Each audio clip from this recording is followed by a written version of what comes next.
الله الله يا ربي الله الله ومن قلبي علي توضى كده من الها صلى الفجر ولف في مصر وحواليها الله الله على الأزهر الله الله الله أكبر أم الدنيا كمان واكتر لو قلت اوصفها انا مش هنصفها واكفيها الله الله يا رايحين على مصر مين يبعت سلامي في كلمتين يا أهل الله مشتاق لناسها الطيبين ودي ياما فيها مخلصين يا ما شاء الله وفي أزهر العلماء تقدر تقول ما تشاء ده أنا والله بدعي لهم رب السما وقولوا امين ان شاء الله ان شاء الله الله الله يا ربي الله الله ومن قلبي علي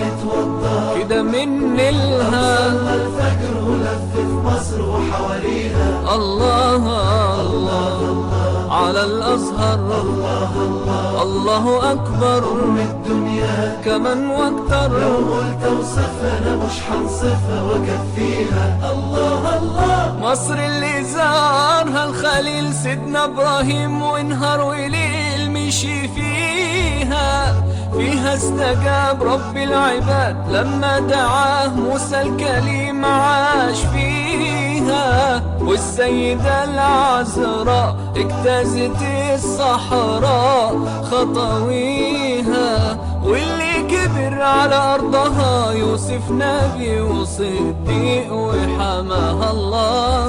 الله يا ربي الله الله ومن قلبي علي توضى كده من الها صلى الفجر ولف في مصر وحواليها الله الله على الأزهر الله الله الله أكبر أم الدنيا كمان واكتر لو قلت اوصفها أنا مش هنصفها واكفيها الله الله وقالوا لي عنها كلام خلاني أقول يا سلام ده أنا ياللي لفت سنين وسنين في بلاد كتير تانيين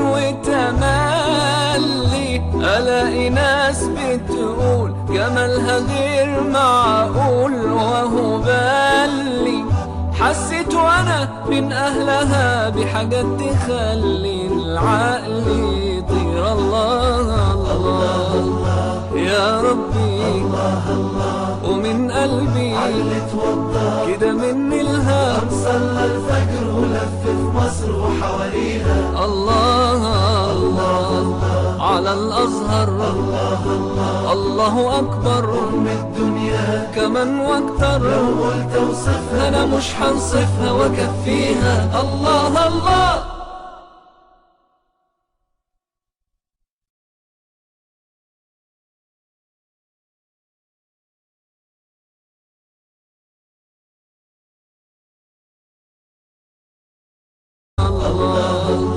يا ربي الله الله ومن قلبي علي توضى كده من الها صلى الفجر ولف في مصر وحواليها الله